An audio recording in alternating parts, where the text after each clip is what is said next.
We begin with a developing story. A Fox 40 reporter and photographer attacked while out trying to cover a murder investigation. We do want to get right to John Lobertini, one of the people hit in that attack. John, how are you?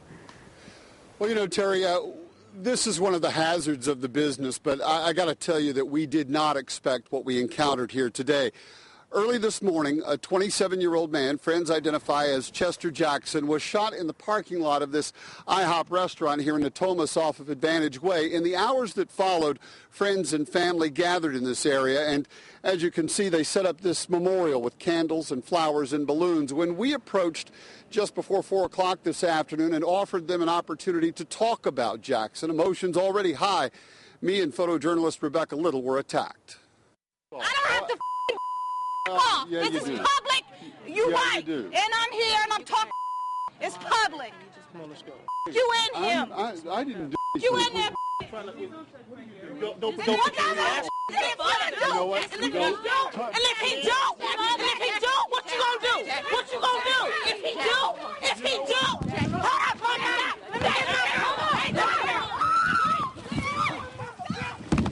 Come on, move. You guys have no sense. Get up, Rebecca.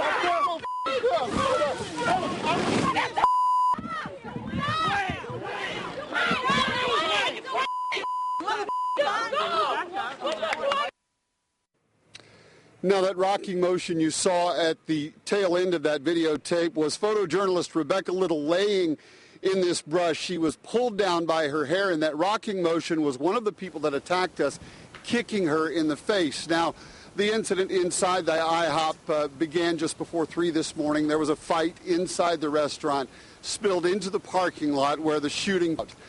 Investigators are looking for 2 men in their 20s. But, guys, can you come back live here?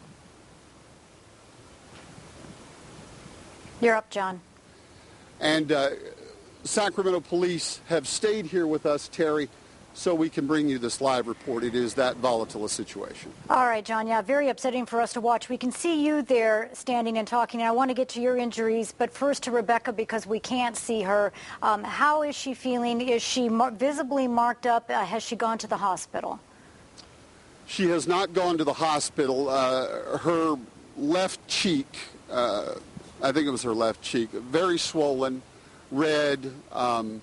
She is more traumatized than anything, but we haven't been to the hospital, so I don't know. But she's very, very shaken. She's new in this business, and, you know, for someone new at this is a pretty harrowing situation to go through. I was punched on this side of my face, punched here as well.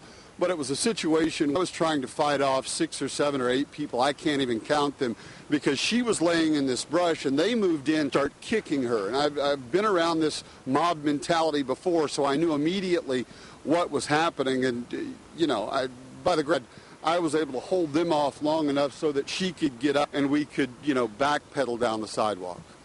And what's amazing to me is those who don't know you and Rebecca personally, you're very tall, very big in stature, 6'4", 6'5", intimidating and not to be pushed around. But when you have a malady like that, there's not much you can do.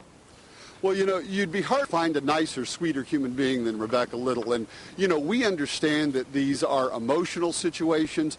We don't come in here with blazing. You know, I come in, I understand the emotion. I understand the pain. And, you know, we approached them very gingerly, very calmly, you know, offered them an opportunity to talk to this man who, without, you know, a photo or their words, would just be another statistic. And oftentimes that's what we try to do so that, you know, every one of these murder victims isn't a statistic. They are a name and a face, and they have families and brothers and sisters just like you and I do. Okay, John, we're going to hear more about this at 10. The producer says we do have to get on, but paramedics were not called. The police were. Any arrest as a result of this attack? Well, that's still in the works. The other local television station shot the melee here. The police department has looked at that videotape. There are a number of possibilities. Paramedics did come to the scene, but you know, this has just been a blur for the past couple of hours. I didn't talk to them, but hope to in the next couple of hours just to make sure that everything's okay. All right, and I guess we should note that other cameras were present, so there are good eyewitnesses. You can't argue with videotape. Yeah. All right, John, thank you. We're sorry for the injuries that you and Rebecca had to endure out there. And our viewer's voice right now, what do you think about this situation?